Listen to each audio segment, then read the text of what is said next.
आजको वचनको टपिक चाहिँ के छ भने the one person can bring change क्या। एकजना व्यक्तिले चाहिँ ठुलो फरकलाई ल्याउन सक्छ, चाहे त्यो मण्डलीमा होस्, चाहे त्यो देशमा होस्, चाहे त्यो विश्वमा होस्, चाहे जुनै ठाउँमा होस्, एकजना व्यक्तिले चाहिँ ठुलो अर्थ राख्दछ क्या। किनकि यीशु पनि एक्लै हुनुहुन्थ्यो, तर उहाँलाई त टिमको जरुरत पनि परेको थियो, किनकि 12 जना चेलाहरूलाई उहाँले खोज्नु भएको कुराहरू छ। हामीलाई टिम पनि चाहिन्छ, तर एकजना व्यक्ति म एक्लै गर्न, कति मान्छेको सोच चाहिँ के हुन्छ भने म एक्लै केही कुरा पनि गर्न सक्दिनँ भन्ने हुन्छ, मैले एक्लै के गर्ने र मलाई के थाहा छ र होइन, यस्तो प्रकारको मेन्टालिटी मान्छेमा हुन्छ। तर बाइबलमा हेऱ्यौँ भने नि एकजना व्यक्तिले चाहिँ नि हुन्छ नि धेरै ठुलो फरक पारेको कुरा हामी पाउँदछौँ। अनि आज मेरो वचनको टपिक यही नै छ, एकजना व्यक्तिले पनि ठुलो फरक पार्न सक्छ प्रियहरू, परमेश्वरको राज्यमा, मण्डलीमा, देशमा, संसारमा, हरेक क्षेत्रमा। तर उसँग चाहिँ र दर्शन चाहिँ हुनुपर्छ। आमेन।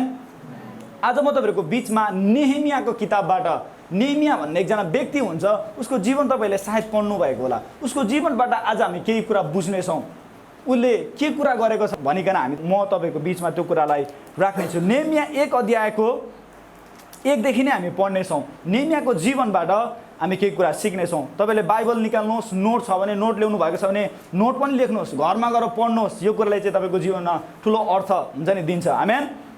हुन्छ। नेहेमिया 1 लाई हामी हेर्नेछौँ। यहाँ यसरी लेख्दछ, हक्लियाको छोरा नेहेमियाको विवरण। 20औं वर्षको किस्लेव महिनामा जब म राजधानी सुसनमा थिएँ, तब मेरा दाजुभाइहरूमध्ये एकजना हनानी अरू कोही मानिसहरू यहुदाबाट आइपुगे। मैले यरुसलेमको र कैदबाट अरू बाँचेका यहुदीहरूको विषयमा तिनीहरूसित सोधपुछ गरेँ र तिनीहरूले मलाई भने, निर्वासनबाट बाँचेर प्रदेशमा आएकाहरूले साह्रै दुःख र निन्दा सहिरहनु परेको छ। यरुसलेमको पर्खाल भत्किएको छ र त्यहाँका मूल ढोकाहरू आगोले नष्ट पारिएका छन्। यो समाचार सुनेपछि म बसेर रोएँ। म केही दिनसम्म बिलाप गरिरहेँ र उपवास बसेँ अनि स्वर्गका परमेश्वरसित प्रार्थना गरेँ। तब मैले भने, हे परमप्रभु, स्वर्गका परमेश्वर, महान र भयोग्य परमेश्वर, तपाईँलाई प्रेम गर्नेहरू र तपाईँका आज्ञा पालन गर्नेहरूसँग तपाईँले आफ्नो करार विश्वाससित राख्नुहुन्छ। इस्राएलका मानिसहरू तपाईँका दासहरूका पक्षमा रात दिन तपाईँलाई गरेको मेरो विनम्र प्रार्थना सुन्न तपाईँले आफ्नो कान थाप्नुहोस् र आँखा खोल्नुहोस्। तपाईँको विरुद्धमा हामी सबै इस्राएलीले गरेका पाप म स्वीकार गर्दछु र म र मेरा पिताको घरना पनि यसमा दोषी छौँ। तपाईँले आफ्ना दास मूसालाई दिनुभएको आज्ञा र धर्म विधिहरू र नियमहरूलाई पालन नगरेर हामीले तपाईँको विरुद्धमा घोर अपराध गरेका छौँ। हालेलुया। यो नेहेमियाको जीवनलाई हामीले हेर्ने भने चाहिँ नि, नेहेमिया एउटा यस्तो व्यक्ति हुन्छ जो चाहिँ एउटा हुन्छ नि एउटा यहुदाको घरना, एउटा यरुसलेमको एउटा मानिस हुन्छ, जो चाहिँ परमेश्वरको घरनाको व्यक्ति हुन्छ। अनि इस्राएलीहरूले चाहिँ परमेश्वरको विरुद्धमा हुन्छ नि बारम्बार अपराध गरेको कारणले गर्दा चाहिँ परमेश्वरले इस्राएलीहरूलाई चाहिँ बेबिलोनीहरूको हातमा 70 वर्षसम्म उनीहरूलाई कैदमा जान पठाउन एलाउ गर्नुभएको हुन्छ। किनकि उनीहरूले चाहिँ परमेश्वरको आज्ञालाई उल्लङ्घन गरेको कारणले गर्दा, उनीहरूले चाहिँ परमेश्वरले भन्नुभएको कुरालाई नमानेको कारणले गर्दा चाहिँ परमेश्वरले उनीहरूलाई बेबिलोनीहरूको हातमा सुम्पिदिनु भएको हुन्छ। अनि यहाँ जब ऊ चाहिँ सुसनमा बस्थ्यो, ऊ चाहिँ फारस राजाको सेवा गर्ने एकजना व्यक्ति हुन्छ। यो नेहेमिया भन्ने चाहिँ राजालाई चाहिँ दाखमा टक्राउने, ऊ चाहिँ एउटा हुन्छ नि राजघरानामा काम गर्ने व्यक्ति हुन्छ। नेहेमिया भन्ने व्यक्ति जो चाहिँ हुन्छ नि राजाको हुन्छ नि एकदम फेसिलिटीमा बस्ने, एकदम हुन्छ नि राम्रो ठाउँमा बस्ने, राम्रो खाने हुन्छ नि। अनि राजासँग दिन प्रतिदिन भेट उसको हुँदथ्यो भनिकन बाइबलले भन्दछ, किनकि उनी चाहिँ एकदम राम्रो काम गर्ने व्यक्ति हुन्छ क्या। अनि जब फारसमा चाहिँ जब उसको यहुदाबाट यरुसलेमबाट केही मानिसहरू नेहेमियालाई भेट्न आउँछ क्या, अनि आउँदै गर्दा ऊ हुन्छ नि नेहेमियाले चाहिँ सोध्छ क्या आफ्नो घरनाको विषयमा, उसको साथीहरूलाई, त्यो व्यक्तिहरूलाई सोध्छ अहिले यरुसलेमको, अहिले यहुदाको खबर चाहिँ कस्तो छ भनिकन नेहेमियाले आफ्नो दाजुभाइहरूलाई, त्यहाँको मानिसहरूलाई सोध्दै गर्दाखेरि उनीहरूले भन्छ क्या, यस्तो खबर सुनाउँछ कि भन्छ कि उनीहरूले चाहिँ एकदमै घृणा सहिरहनु परेको छ, निन्दा सहिरहनु परेको छ, किनभने यरुसलेमको पर्खाल चाहिँ लडेको हुन्छ क्या। यरुसलेम जो चाहिँ इस्राएलीहरू जो चाहिँ परमेश्वर जीवित परमेश्वरलाई आराधना गर्थ्यो अनि उनीहरूलाई चाहिँ उनीहरूको शत्रुहरूले के भनेर गिल्ला गरिरहेको हुन्छ भने तिमीहरूको परमेश्वर जीवित भएको भए आज हेर तिमीहरूको पर्खाल कस्तो छ, सबै भत्केको छ, आगोले नष्ट भएको छ, तिमीहरूको शत्रुहरूबाट तिमीहरू चाहिँ हुन्छ नि दासत्वमा भएर तिमीहरू भर्खर फर्किएका छौ र कुनै पनि हुन्छ नि त्यो ठाउँहरू चाहिँ एकदम घिनलाग्दो हुन्छ क्या। त्यो चाहिँ अवस्था चाहिँ एकदम नरम भएको कारणले गर्दा उनीहरूको शत्रुहरूले चाहिँ उनीहरूप्रति हुन्छ नि नराम्रो भनिराखेका हुन्छन्। अनि जब त्यो कुरा चाहिँ आफ्नो हुन्छ नि नेहेमियाले सुन्छ नि, नेहेमिया बसेर रोएको कुरा हामी पाउँदछौँ। नेहेमियाले आफ्नो मानिसहरूप्रति हुन्छ नि एउटा कति धेरै सोचेको कुरा हामी पाउँदछौँ क्या। नेहेमियाले चाहिँ ऊ एउटा राजघरानामा काम गर्थ्यो, यद्यपि उनी हरेक फेसिलिटीमा हरेक राम्रो कामहरू राम्रो खाना सबै गरेर पाउँथ्यो, तर उसले नि जब आफ्नो दाजुभाइहरूले चाहिँ नि उसलाई त्यो खबर सुनाउँछ नि आफ्नो जातिप्रति आफ्नो मानिसहरू चाहिँ कष्टमा छ अरे, आफ्नो मानिसहरूलाई चाहिँ हुन्छ नि शत्रुहरूले घृणा गर्दै गर्दा नि यो नेहेमिया भन्ने व्यक्ति एकदमै रुन्छ क्या। अनि आफ्नो परमेश्वरलाई सम्झना गर्छ, प्रभु म मेरो जातिहरूप्रति म मेरो मानिसहरूप्रति क्षमा चाहन्छु र यसमा चाहिँ म आफै पनि दोषी छु, मेरो घरना पनि यसमा दोषी छ भनिकन भनेको हुन्छ।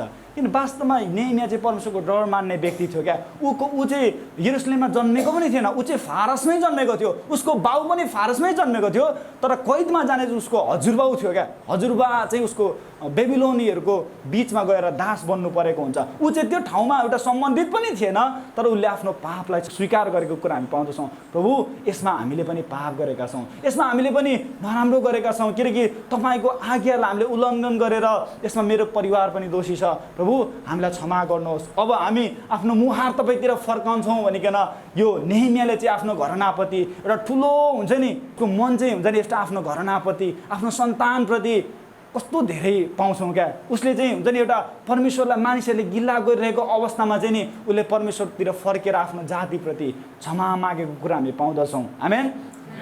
धेरैचोटि हाम्रो जीवनमा पनि यस्तै हुन्छ नि, कति हाम्रो जातिहरूमा हेर्ने भने हाम्रो मण्डलीमा हेर्ने भने हामी धेरैचोटि कतिपय अवस्थामा हाम्रो पर्खालहरू लडिराखेको हुन्छ।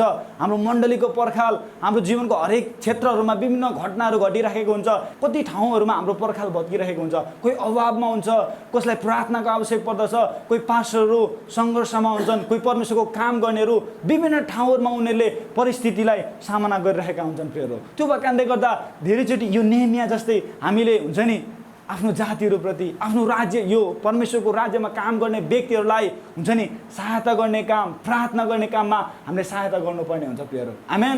जसरी नेहेमियाले आफ्नो जातिहरू त्यस्तो अवस्थामा हुँदै गर्दाखेरि हुन्छ नि परमेश्वरलाई प्रार्थना गरे, प्रभु उसले रोएको कुरा हामी पाउँदछौँ। अनि उसले हुन्छ नि असरत राजालाई पछि दोस्रो अध्यायमा हेऱ्यौँ भने जब उसले चाहिँ राजालाई त्यो दाखमा टक्राउन जान्छ ऊ एकदम निराश हुन्छ, किनभने उसको जातिहरू चाहिँ त्यस्तो कष्टमा छ अरे भन्ने कुरा जब सुन्छ नि एकदमै निराश भएको हुन्छ। अनि जब उसले राजालाई दाखमा टक्राउन जान्छ अनि राजाले उसलाई सोध्छ तिमीले चाहिँ कुनै कारणै बिना तिमी किन यति उदास छौ भनिकन असरत राजाले हुन्छ नि नेहेमियालाई सोध्छ क्या। अनि नेहेमियाले भन्दछन् मेरो जातिहरू चाहिँ यस्तो अप्ठ्यारो परिस्थितिमा छ तर पनि मैले उनीहरूलाई केही गर्न सकिरहेको छैन भनिकन यो असरत राजालाई चाहिँ उसले भनेको हुन्छ। अनि जब राजालाई अनि म तिमीलाई के गर्न सक्छु भनेर भन्दै गर्दा मलाई बिदा दिनुहोस्, मलाई केही समयको लागि टाइम दिनुहोस् ताकि म गएर मेरो जातिहरू मेरो ठाउँ मेरो त्यो हुन्छ नि जातिहरूको निम्ति मेरो देशको निम्ति म केही गर्न सकौँ, मेरो परमेश्वरको निम्ति त्यो ठाउँलाई म पुनर्निर्माण गर्न सकौँ भनिकन राजालाई उसले रिक्वेस्ट गर्छ क्या। त्यो राजाले पहिले एकचोटि त्यो हुन्छ नि पुनर्निर्माणको काममा चाहिँ उसले स्टप गरेको हुन्छ क्या। पहिले पनि धेरै वर्ष अगाडि उनीहरूले मन्दिर निर्माण गर्ने काम पर्खालहरू निर्माण गर्ने काम गर्दाखेरि पनि त्यही राजा हुन्छ जो यो असरत राजाले चाहिँ रोकेको हुन्छ। तर त्यो असरत राजाको अगाडि जसले अगाडि नै त्यो काम बन्द गराएको थियो त्यो राजाको अगाडि गइकन भन्छ म मेरो जातिहरूलाई मेरो यो ठाउँलाई चाहिँ म पुनर्निर्माण गर्छु राजा, मलाई केही समय दिनुहोस् भनिकन उसले भन्छ। अनि राजाको निगाह प्राप्त भएपछि उसले चाहिँ हुन्छ नि केही समय पाउँछ, समय पाइकन अनि आफ्नो ठाउँमा गएर चाहिँ हुन्छ नि उसले त्यो पर्खाललाई निर्माण गरेको उनीहरूले हुन्छ नि त्यो निर्माण गर्दै गर्दा विभिन्न परिस्थितिहरू आएको हुन्छ, विभिन्न विरोध गर्ने मान्छेहरूले उनीहरूलाई कति धेरै विरोध गरेको हुन्छ प्रियहरू। तर त्यो अवस्थामा पनि नि त्यो काम गर्ने मानिसहरूले यस्तो समय गरेको हुन्छ नि उनीहरूलाई काम गर्न हुन्छ नि रोक्ने आउने शत्रुहरू लडाइँ गर्न आउने शत्रुहरूलाई नि यस्तो गरेको हुन्छ कि उनीहरूले हुन्छ नि एक हातले काम गर्थ्यो र अर्को हातमा हतियारहरू बोकेको थियो भनिकन बाइबलले भन्छ क्या। आमेन। बिकज उनीहरूले परमेश्वरको भवनलाई क्या बनाउनको निम्ति यति साह्रो सङ्घर्ष गरेको थियो नि। उनीहरू कस्तो मान्छेहरू 4-5वटा जातिहरू उनीहरूको बिचमा आएको थियो। सनबलत भन्छ, अरबीहरू, अनि तोबिया भन्ने यो मानिसहरू हुन्छ, विभिन्न जातिहरू उनीहरूको विरुद्धमा आएको हुन्छ कि परमेश्वर यो यहोदा यो यरुसलेम चाहिँ बन्नु हुँदैन, यो यिनीहरूको जातिहरू चाहिँ जहिले हुन्छ नि नष्ट हुनुपर्छ, यिनीहरू चाहिँ तल हुनुपर्छ भनेर उनीहरूले सोचेको हुन्छ क्या। त त्यो अवस्थामा पनि नि नेहेमियाले एउटा निर्णय गर्छ क्या। नेहेमियाले चाहिँ सारा मानिसलाई भेला गरिकन अब हामीले हाम्रो देशलाई चाहिँ निर्माण गर्नुपर्छ, परमेश्वरको मन्दिरलाई निर्माण गर्नुपर्छ, किनकि हामी चाहिँ नीच भएका छौँ भनिकन उसले एउटा यस्तो सपना देख्छ नि, जुन सपना चाहिँ हरेक मानिसहरूलाई भन्छ अनि हरेक मानिसहरू सहमत भएर काम गर्न थाल्छन्। आमेन। यद्यपि विभिन्न विरोधहरू आउँछ, विभिन्न परिस्थितिहरू आउँछ उनीहरूको बिचमा, तर पनि त्यो ठाउँमा नि यस्तो मलाई सबैभन्दा दामी लागेको कुरा चाहिँ के हो भने नि उनीहरूले एक हातमा तरवार र अर्को हातले काम गरेको कुरा हामी पाउँछौँ। आमेन। यो कुराले मलाई एउटै कुरा जनाउँछ क्या, यो नेहेमिया भन्ने व्यक्तिले चाहिँ नि आफ्नो जातिप्रति ऊ एउटा हुन्छ नि राम्रो ठाउँमा थियो क्या, राम्रो ठाउँमा थियो। उसलाई के मतलब आफ्नो जातिको, उसलाई के मतलब त्यो कुराको, परमेश्वरले उसलाई एकदमै राम्रो ठाउँमा राख्नुभएको थियो। तर पनि उसले आफ्नो जातिप्रति, आफ्नो परमेश्वरप्रति, आफ्नो मानिसहरूप्रति यति ठुलो दया देखायो क्या। उनीहरूले त्यो बनाउँदै गर्दाखेरि नि धेरै मान्छेहरूले आउँदा लडाइँ गर्न आउँदै गर्दा उनीहरू रातमा हुन्छ नि तरवार लिएर नि उभिएको छ क्या। परमेश्वरको त्यो एरियालाई, त्यो परमेश्वरको त्यो भूमिलाई चाहिँ निर्माण गर्नको निम्ति उनीहरूले हर तरिकाले उनीहरूले युद्ध गर्नु परे तापनि हामी युद्ध गर्न तयार छौँ भनिकन एक हातमा तरवार र अर्को हातले काम गरेको कुरा हामी पाउँदछौँ। एक हातमा भारी बोकिराखेको छ र अर्को हातमा तरवार बोकिराखेको छ। आमेन। अनि यो नेहेमियाको जीवनदेखि म यति धेरै आशिषित भएँ नि, जसले परमेश्वरको हुन्छ नि यो हुन्छ नि आफ्नो एउटा परमेश्वरको राज्यको निम्ति क्या कति ठुलो क्या उसले एउटा हुन्छ नि भिजन देख्यो क्या। एकजनाको जो नेहेमियाले एउटा भिजन देख्यो पछि उनले पुनर्निर्माण गरेर देखाइदियो क्या। शत्रुहरूको अगाडि त्यो भूमिलाई नि निर्माण गरेर देखायो, त्यो भत्किएका पर्खालहरूलाई चाहिँ उनीहरूले निर्माण गरिदियो र शत्रुहरूले भनिराखेको थियो तिमीहरू योधीहरू, तिमीहरू योद्धाका मानिसहरूले चाहिँ यो कुरा गर्ने हिम्मत कसरी गर्यो भनेर विभिन्न धम्कीहरू उनीहरूलाई दिइराखेका थिए। तर पनि उनीहरूले परमेश्वरमाथि भरोसा गरेको कारणले गर्दा, एकजना मानिसले दर्शन देखेको कारणले गर्दा नि त्यो हरेक कुराहरू चाहिँ सफल हुन पुग्यो। आमेन। धेरैचोटि हाम्रो मण्डलीमा पनि यस्तो पर्खालहरू हुँदछ। हामीले धेरैचोटि मण्डलीलाई चाहिँ हुन्छ नि सोचिरहेका हुन्छौँ कि मण्डली चाहिँ एकजना व्यक्ति पास्टरले मात्रै चल्छ, जवानहरूले मात्रै चलाउँछ वा वचन बोल्ने मात्रै चलाउँछ भनेर सोचिरहेका हुन्छौँ प्रियहरू। तर तपाईँ एकजना व्यक्तिको कामले नि मण्डलीमा ठुलो फरक पार्छ प्रियहरू। नेहेमियाले नि यदि नसोचेको भए नि त्यो पुनर्निर्माण हुँदैन थियो होला प्रियहरू। यदि नेहेमियाले चाहिँ मेरो जातिप्रति उसले चिन्तित नभएको, उसको त्यो एउटा पवित्र भूमिको प्रति, एउटा परमेश्वरको राज्यप्रति उसले त एउटा दर्शन नबोकेको भए नि त्यो शत्रुहरूको अगाडि नि परमेश्वरको त्यो नाम चाहिँ साँच्चै नै एउटा निकम्मा हुन्थ्यो क्या। यिनीहरूले केही गर्न सक्दैन, यिनीहरूलाई परमेश्वरले सहायता गर्नुहुन्न, यिनीहरूको परमेश्वर यदि भइदिएको भए त यिनीहरू यसरी हुन्छ नि दास बनिरहनु पर्थ्यो नि त, उनीहरू मानिसहरूको अगाडि गिलाको पात्र भइरहनु पर्थ्यो। तर नेहेमियाले एउटा यस्तो दर्शन देख्यो कि म परमेश्वरको यो भत्किएका पर्खालहरूलाई म निर्माण गर्छु। हामी चाहिँ परमेश्वरको जातिहरू हो। हामीलाई चाहिँ त्यहाँ हेऱ्यौँ भने नेहेमियाले एउटा मिठो कुरा भनेको हुन्छ, शत्रुहरूले आएर तिमीले यो बनाउन सक्दैनौ, तिमीले यसलाई निर्माण गर्न सक्दैनौ भनिरहेको बेला नि नेहेमियाले एउटा मिठो कुरा भन्छन् क्या, हामीलाई स्वर्गका परमेश्वरले सफल तुल्याउनु नै छ भने। नेहेमियासँग राजाको सपोर्ट थियो, किनकि राजाको नजिकको व्यक्ति थियो क्या, उसँग राजाको सपोर्ट थियो, जातिहरूको सपोर्ट थियो। तर नेहेमियाले एउटै कुरामाथि भरोसा राखेको थियो कि स्वर्गका परमेश्वरले हामीलाई सफल तुल्याउनु नै छ। आमेन। हामी मण्डलीमा हुँदै गर्दाखेरि नि मण्डलीलाई केही फाइदा पुग्नुपर्छ क्या। हामी आउँछौँ, कुर्सीमा बस्छौँ, वचन सुन्छौँ अनि जान्छौँ। वास्तवमा के फाइदा छ तपाईँ मण्डलीमा हुँदै गर्दाखेरि? परमेश्वरलाई के फाइदा छ तपाईँले ईश्वरलाई विश्वास गरेको कारणले गर्दाखेरि? यो कुरा पनि हेर्नुपर्ने हुन्छ क्या। धेरैचोटि हामी चर्चसँग धेरै अपेक्षा गरिरहेका हुन्छौँ, परमेश्वरको मानिससँग धेरै, परमेश्वरको जनसँग, पास्टरसँग वा कोहीसँग हामीले धेरै अपेक्षा राखिरहेका हुन्छौँ क्या। तर प्रियहरू, हामीले चाहिँ नि मण्डललाई यदि ग्रो गर्ने हो भने, यदि हामीले परमेश्वरको राज्यलाई ग्रो गर्ने भने चाहिँ नि सेवकाई गर्ने व्यक्ति मात्रै होइन क्या, तर वचन सुन्ने पछाडिको व्यक्तिले पनि नि त्यही भूमिका खेल्नुपर्ने हुन्छ। आमेन। किनकि भत्किएको पर्खाल चाहिँ एकजना व्यक्तिले मात्रै बनाउन सक्दैन। नेमियाको दर्शन थियो तर काम चाहिँ हरेक व्यक्तिले गरेका। युद्ध गर्नलाई हरेक व्यक्तिहरू तयार भयो। आमेन। त्यस्तै हामीले नि आफ्नो मण्डलीप्रति, आफ्नो राज्यप्रति, परमेश्वरप्रति हाम्रो मन चाहिँ नि सधैँ उहाँप्रति हुनुपर्छ क्या। आमेन।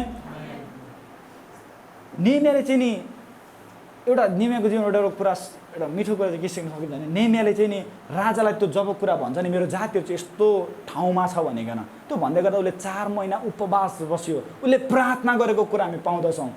हामीले मण्डलीको निम्ति प्रार्थना गर्नुपर्ने हुन्छ। हामीले मण्डलीलाई सहायता गर्नुपर्ने हुन्छ। यदि हामीले परमेश्वरको राज्यलाई ग्रो गर्ने हो भने, यदि हामीले परमेश्वरको राज्यलाई अगाडि बढाउने हो भने हामीले सुसमाचार गर्नुपर्ने हुन्छ। मलाई खुसी लाग्यो, म अस्ति काठमाडौँ गएको थिएँ, मैले 2 जना साथीसँग चिनजान गर्ने मौका पाएँ जसले यस्तो दर्शन बोक्नु भएको रहेछ। मैले लाइफमा त्यस्तो एउटा जवान व्यक्तिले त्यस्तो दर्शन बोकेर हिँडेको मैले लाइफमा देखेको थिइनँ कि अब हुन्छ नि सुसमाचार मानिसको बिचमा येशूलाई पुर्याउने जुन भिजन सुनेर मलाई आफै कस्तो आशिषित लाग्यो क्या। एउटा जवान व्यक्तिहरू, यता सिन्धुपाल्चोको एउटा सिस्टर हुनुहुँदो रहेछ जसले परमेश्वरको काम गर्दै हुनुहुँदो रहेछ है। मलाई खुसी लाग्यो जो सिस्टरले चाहिँ हुन्छ नि धेरै धेरै ठाउँहरूमा गएर, अनि एउटा ब्रदरले चाहिँ हुन्छ नि धेरै ठाउँहरूमा गएर परमेश्वरको सुसमाचार सुनाउने कुरा गरिरहनु भएको थियो। यस्तो यस्तो गरी हामी काम गर्दैछौँ, यस्तो यस्तो गरेर हामी काम गरिरहेका छौँ भनेर। वास्तवमा हामी चर्च आएर के गरिरहेका छौँ भन्ने कुराले ठुलो फरक पार्छ प्रियहरू। आज मण्डलीमा एकता छैन, धेरैचोटि हामीहरू मण्डलीमा एकता छैन। एकता चाहिँ एउटा यस्तो ठुलो शक्ति हो नि, एकताले चाहिँ नि हरेक कुरालाई नि जित्न सक्छ क्या। मैले बाइबलमा हेरेँ क्या, मलाई एउटा ब्रदरले, मेरो अति असल मित्रले एउटा यस्तो कुरा भन्दै मेरो दिमाग खुल्यो क्या। तपाईँ जब बाइबलमा हेर्नु भने उत्पत्ति किताबमा हामी पाउँछौँ बाबेलको धरहरा भन्ने। त्यहाँ बाबेलको धरहरा भन्ने कि तपाईँ पढ्नु भएको छ नि त्यहाँनिर। त्यहाँ बाबेलको धरहरा भन्दै गर्दा त्यो कन्टेक्स्टमा के लेखेको छ भने त्यतिखेरको मानिसहरूको एउटै भाषा थियो र एउटै ठाउँमा उनीहरू बस्दथे। अनि उनीहरूले के भन्यो भने आउँ सारा मानिसहरू अब हामी चाहिँ इँटाहरू बनाऊँ, ढुङ्गाहरू बनाऊँ वा विभिन्न कुराहरू बनाऊँ र एउटा सहर बनाऊँ, जुन सहरमा चाहिँ एउटा धरहरा बनाऊँ, त्यो धरहराले चाहिँ स्वर्गसम्म पुगोस् र हाम्रो जातिहरू चाहिँ काहीँ पनि तितर बितर नहौँ, हामी यहीँ बस्नुपर्छ, हाम्रो एउटा सहर बनाउनुपर्छ र त्यो सहरलाई एउटा नाम दिनुपर्छ, हाम्रो नाम दिनुपर्छ भनेर त्यो जातिले निर्णय गर्छ क्या। अनि उनीहरूले काम गर्न थाल्छ। अनि त्यो धरहरा निर्माण गर्दा गर्दै गर्दा गर्दै उनीहरू त्यो काम गरिरहेको हुन्छ। बाइबलमा एउटा दामी कुरा भन्छ कि परमेश्वरले उनीहरूको धरहरा हेर्न आउनुहुन्छ भनेर भन्छ क्या। परमेश्वरले त्यो धरहरा हेर्न आउनुभयो र भन्नुभयो अब मानिसहरू एक भयो भने अब यिनीहरूको भाषा एक हुँदै गर्दा, यिनीहरूको मन एक हुँदै गर्दा यिनीहरूले स्वर्गसम्म पुग्ने धरहरा बनाउन सक्छ भने अब यिनीहरूको निम्ति कुनै कुरा असम्भव छैन। त्यो भएर यिनीहरूको भाषालाई अब हामीले तितर बितर पार्नुपर्छ भनेर त्यहाँ परमेश्वरले के भन्नुभएको छ भने आउँ भन्ने शब्द चलाउनु भएको छ। आउँ अब हामी यिनीहरूको भाषालाई तितर बितर पारिदिउँ भनेर परमेश्वरले भन्नुहुन्छ क्या। जब उनीहरूको भाषा तितर बितर भयो नि उनीहरूको काम रोकियो भनेको छ। हालेलुया। यो कुरालाई बुझ्नुभयो। जब मानिसहरू एकतामा आउँछ नि नथिङ इज इम्पोसिबल क्या। परमेश्वरले यही कुरा भन्नुभएको छ। त्यहाँ पढ्नुहोस्, यदि मानिसहरू एक भयो भने चाहिँ नि यिनीहरूको निम्ति अब कुनै कुरा असम्भव हुने रहन्छ, सबै कुरा गर्न सक्ने रहेछ भनेर प्रभुले भन्नुभयो। त शैतानले आज यो कुरा बुझेको कारणले गर्दा मण्डलीलाई एक हुन दिँदैन। किनकि एक भयो भने यिनीहरूले सबै कुरा गर्न सक्छ, यिनीहरूले हरेक संसारका मानिसहरूलाई जित्न सक्छ भन्ने कुरा शैतानलाई थाहा छ नि त, तर विश्वासीलाई थाहा छैन। त्यो भएको कारणले गर्दा हामी धेरैचोटि अहमतामा फुलिन्छौँ। हुन्छ नि, ए पास्टरले गरिहाल्छ नि, ए विशाल भाइले गरिहाल्छ नि, वा राजदाईले गरिहाल्नुहुन्छ नि है, मैले गरेर के हुन्छ र, मैले थोरै भेटिदिएर के हुन्छ र हो होइन, अरू दिइहाल्छ नि, मैले त के यत्रो डालोमा मैले त नदिँदा के कसैले थाहा नै पाउँदैन नि होइन, म एक्लैले के गर्न सक्छु र भन्ने प्रकारको हाम्रो मन हुन्छ क्या। तर बाइबलमा हेर्नुहोस् कि प्रभुले नि मान्छेको भाषा तितर बितर बनाइदिनु पऱ्यो क्या, नबुझ्ने बनाइदिनु पऱ्यो क्या। किनकि मान्छेले एक भयो भने जे कुरा गर्न सक्दो रहेछ। त्यो भएको कारणले गर्दा हामी मण्डलीमा नि एक हुनुपर्ने हुन्छ क्या। चर्चमा हामी जे काम गर्छौँ नि हामी एक हुनुपर्छ। किनकि एक भएर हामीले कुनै कुरा गऱ्यौँ भने नि त्यो कुरा सम्भव हुन्छ क्या। आमेन। मलाई धेरै खुसी लाग्छ चर्चमा हाम्रो जोसेफ दाजु र हाम्रो एलिसेबा आन्टी आउने बित्तिकै आएर चर्चमा आउने बित्तिकै आएर कुर्सीमा बसेर प्रार्थना गर्नुहुन्छ। मलाई खुसी लाग्छ, त्यो एक प्रकारको समर्पण हो क्या। आमेन। त्यो भनेको एउटा परमेश्वरलाई हुन्छ नि एउटा हुन्छ नि प्राथमिक स्थान दिएको हो क्या। आमेन। धेरैचोटि हामीले एप्रिसिएट गर्नुपर्छ क्या हामीले गर्दै गरेको काम। कतिचोटि हामी यत्रो अब हुन्छ नि गुरुबा म आफै अब हामी वचन बोल्छौँ है, वचन बोल्छौँ, तर यो वचन तपाईँले सुन्नुहुन्छ अनि सुनेर अब हुन्छ नि तपाईँहरूबाट केही फिडब्याकै आएन भने के चाहिँ मजा भएर है, हुन्छ मैले त्यत्रो वचन बोलेँ खोइ के चाहिँ चेन्ज भयो त, यत्रो पैसा गरिराखेछ होइन। कोही बेला भनिदिनुहोस् क्या होइन, गुरुबा तपाईँले बोलेको वचन त मैले यस्तो आशिष पाएँ भनेर पास्टरवाला भनिदिनुहोस्। तपाईँले बोलेको वचनदेखि म कति धेरै आशिष भएँ, मेरो जीवन यस्तो यस्तो भइराखेको थियो गुरुबा भने आफ्नो गुरुबाप्रति मप्रति जो पनि एकअर्काप्रति एकतामा बस्नु, एकअर्काप्रति मायामा बस्नु कति राम्रो कुरा। आमेन। यसले चाहिँ मण्डलीलाई ग्रो गर्छ। म तपाईँलाई आज भन्न चाहिरहेको कुरा चाहिँ के हो भने हामीले एकजना व्यक्तिले नि गरेको कामले चाहिँ ठुलो फरक पार्छ। तपाईँले दिएको भेटीले, तपाईँले गरेको प्रार्थनाले, तपाईँले बोलेको एउटा सानो शब्दले पनि नि परमेश्वरको राज्यमा ठुलो फरक पार्छ। आमेन। बुझ्दै हुनुहुन्छ? वचनले के भन्छ भने एक गिलास पानी कसैले मेरो अगमवक्ता वा मेरो जनलाई दिन्छ भने त्यसले त्यसको इनाम गुमाउने छैन भन्छ। एक गिलास पानी दिने व्यक्तिले त परमेश्वरको इनाम गुमाउँदैन भने तपाईँले कोही व्यक्तिलाई सुसमाचार गर्नुभयो, तपाईँले पास्टरले बोलेको वचनप्रति धन्यवादी भइकन तपाईँले उहाँलाई केही इन्करेजमेन्ट, उहाँलाई उत्साहको शब्दले, गुरुबा तपाईँले भन्नुभएको वचनले मलाई एकदमै छोयो, गुरुबा तपाईँले गर्नुभएको परिश्रम देखेर म धेरै आशिषित भइराखेको छु, वा विभिन्न कुरादेखि हामी एप्रिसिएट हुन सक्छौँ क्या एकअर्काप्रति। कसै बिरामी हुन्छ भने कसैले प्रार्थना गरिदिनुहोस्, मैले नै गर्नु पर्दैन, पास्टरले नै गर्नु पर्दैन, राजदाले नै गर्नु पर्दैन, तर कोही बिरामी छ भने पास्टर जानुभन्दा अगाडि म तपाईँको निम्ति प्रार्थना गर्न सक्छु। यो गर्नुहोस्, एकअर्कामा सङ्गति गर्नुहोस्। सङ्गति भनेको चाहिँ वचन सुन्नु होइन क्या, यो त परमेश्वरको वचन एउटा हुन्छ नि व्यक्तिगत जीवनमा तपाईँले परमेश्वरलाई जान्नु, त्यो एउटा बेग्लै कुरा हो। तर सङ्गति भनेको तपाईँहरू बिचमा सङ्गति हुनुपर्छ क्या, विश्वासी बिचमा एउटा सङ्गति हुनुपर्छ। आमेन। त्यो भएको कारणले गर्दा हामी हरेकले परमेश्वरको राज्यप्रति केही न केही सोच्नुपर्छ क्या। दिनमा एकजना व्यक्तिलाई सुसमाचार सुनाइदिनुहोस् न, दिनमा एकजना व्यक्तिलाई फोन गरेर प्रभुको विषयमा भनिदिनुहोस् न। मलाई धेरै खुसी लाग्यो। काठमाडौँमा एकजना ब्रदर हुँदो रहेछ, सँगै बसेर गफ गरिरहेको थियौँ है। अनि उहाँको जहिले 7 बजे फोन आउँदो रहेछ क्या, 7 बजे जहिले फोन आउँदो रहेछ। अनि ब्रदरले भन्नुभयो क्या 7 बजे हुन्छ नि सधैँ फोन आउँछ तपाईँको, किन यसरी भनेर सोध्नुभयो क्या। किनकि 7 बजे चाहिँ म एकजना व्यक्ति छ जो व्यक्तिसँग चाहिँ जहिले पनि प्रभुको कुराहरूदेखि उसलाई इन्करेज गर्छु भनेर भन्नुभयो क्या। कस्तो खुसी लाग्यो क्या। आमेन। कस्तो समर्पण, कस्तो परमेश्वरप्रतिको एउटा भिजन क्या। मैले यो 10 मिनट उसलाई दिनु भनेको मैले ठुलो इनाम कमाउनु भनेको उहाँले भन्नु। आमेन। हामीले केही न केही गर्नुपर्छ क्या। आमेन। अब वचन बोल्नै पर्छ सबैजनाले भन्न खोजेको होइन, तर आफूसँग के छ त्यो कुरादेखि नि तपाईँले मण्डलीलाई सहायता गर्न सक्नुहुन्छ, कोही प्रभुको जनलाई सहायता गर्न सक्नुहुन्छ, वा तपाईँले सुसमाचार सुनाउन सक्नुहुन्छ, वा तपाईँले कसैको निम्ति प्रार्थना गर्न सक्नुहुन्छ। तर एनी हाउ तपाईँले केही न केही परमेश्वरको राज्यको निम्ति गर्नुपर्ने हुन्छ। किन तपाईँ केही उद्देश्यको निम्ति यो संसारमा हुनुहुन्छ प्रियहरू। आमेन। म तपाईँलाई एउटा इक्जाम दिन चाहन्छु। धेरैचोटि हामीले नि संसारमा हुँदै गर्दाखेरि एउटा भौतिक कुराको निम्ति मात्रै हामीले सोचिराखेका हुन्छौँ क्या। भौतिक कुरा यो संसारमै हुँदैखेरि आर्जन गर्ने कुरा, द्याट मिन्स अब के भने अब मैले घर बनाउनु छ, वा मैले यहाँनिर कमाउनु छ, जमाउनु छ, बाइक किन्नु छ, कार किन्नु छ, विभिन्न कुराहरू गर्नु छ, हुन्छ नि मैले ब्याङ्क ब्यालेन्स यति जम्मा गर्नुपर्ने छ, म ब्रान्डेड लुगाहरू लाउनु पर्ने छ, वा मैले हुन्छ नि आफ्नो इष्टमित्रलाई चाहिँ यो कुरा देखाउनु पर्ने छ। मान्छेको विभिन्न विभिन्न विभिन्न विभिन्न प्रकारको चाहना हुन्छ। म होइन कति मान्छेको त घर बनाएर अगाडि म स्विमिङ पुल बनाउँछु, वा कसैले चाहिँ म काठमाडौँमा जग्गा किन्छु, वा पोखरामा जग्गा किन्छु, वा विभिन्न मानिसहरूको विभिन्न भौतिक चाहनाहरू होला। म आइफोन किन्छु, वा के धेरै धेरै हुन्छ नि धेरै धेरै कुराहरू तपाईँको इच्छाहरू होला। त्यो नराम्रो होइन, त्यो सबै कुरा राम्रो हो। तर वचनले चाहिँ एउटा कुरा भन्छ क्या, तिमीले धन सम्पत्ति त्यहाँ थुपाएर जहाँ किरा लाग्दैन र नष्ट हुँदैन, तिमीले चाहिँ कहाँ धन सम्पत्ति थुपारिराखेका छौ भनिकन वचनले भन्छ क्या। तर फेरि संसारमा धनै नकमाउनु भन्न खोजेको होइन मैले, धन कमाउनु पर्छ, तर तपाईँले चाहिँ अनन्तताको निम्ति पनि सोच्नुपर्ने हुन्छ क्या। मैले गर्दै गरेको कामले म चर्चमा बस्दै गर्दाखेरि तपाईँ अनन्तताको निम्ति के कमाइरहनु भएको छ, यसले चाहिँ ठुलो फरक पार्छ प्रियहरू। आमेन। इक्जाम्पल दिन्छु ल।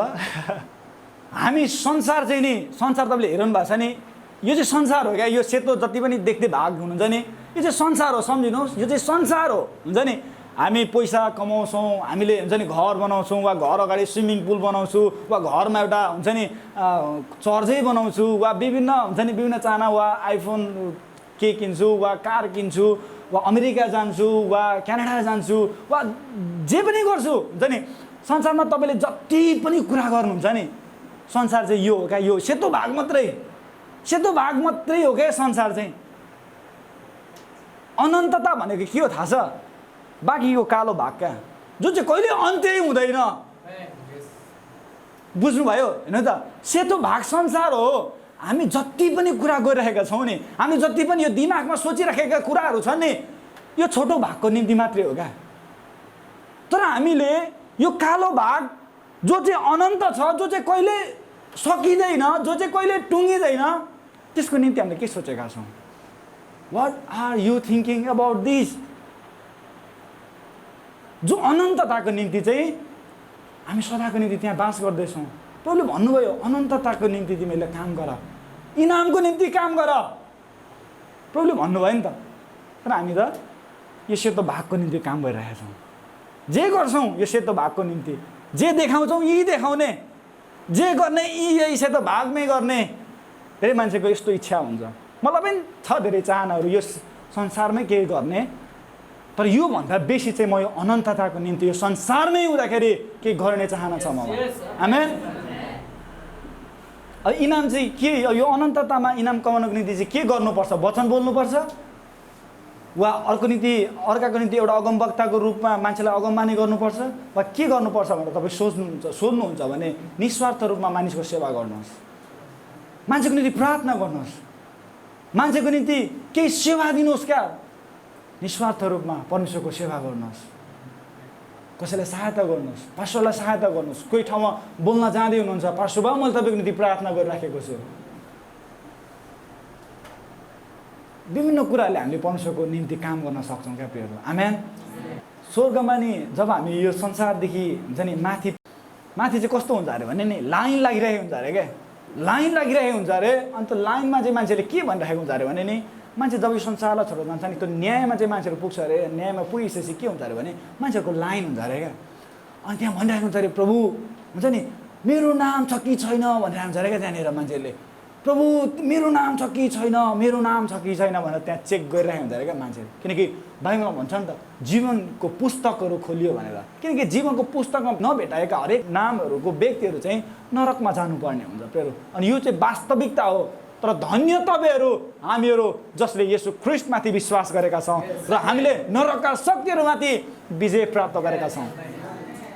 हाम्रो न्याय हुन्छ इनामको निम्ति, हाम्रो न्याय हुन्छ परमेश्वरको कामको निम्ति। हामीले कति काम गऱ्यौँ?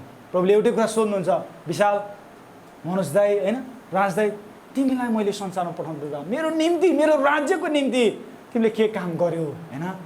कस्तो दामी क्या, प्रभुले कस्तो दामी प्रश्न सोध्नुहुन्छ नि त। हामी संसारमै हुँदाखेरि एउटा दामी काम गर्नुपर्ने हुन्छ त्यो अनन्तताको निम्ति। अनि त्यो काम चाहिँ मण्डलीबाट नै सुरु हुन्छ प्रियहरू। मण्डलीलाई बढाल्ने कुरा होस्, कुर्सी पुस्ने कुरा होस्, वा कुनै एउटा मण्डलीको निम्ति एउटा सानो काम होस् क्या, त्यो कुराले चाहिँ नि परमेश्वरको राज्यमा ठुलो फरक पार्छ प्रियहरू। तपाईँ चर्च टाइममा आउनुहुन्छ यो पनि एउटा आशिष हो। तपाईँ चर्च ढिलो आउनुहुन्छ त्यो एउटा नराम्रो बानी हो। हामीले सानो सानो कुरादेखि नि परमेश्वरमा ठुलो आशिषको भागीदार बन्न सक्छौँ प्रियहरू। आमेन। त्यो भएको कारणले गर्दा नियमले जसरी आफ्नो असल ठाउँमा हुँदै गर्दाखेरि पनि नि आफ्नो जातिप्रति, आफ्नो परमेश्वरको राज्य भत्किराखेको देखेको थियो क्या। कति धेरै रोयो प्रियहरू। त्यो भएको कारणले गर्दा नि आज हामीले परमेश्वरको राज्यप्रति, हाम्रो अगुवाप्रति, हाम्रो मण्डलीप्रति, एकअर्का साथी भाइहरूप्रति हामीले धेरै सोच्नुपर्ने हुन्छ। आमेन।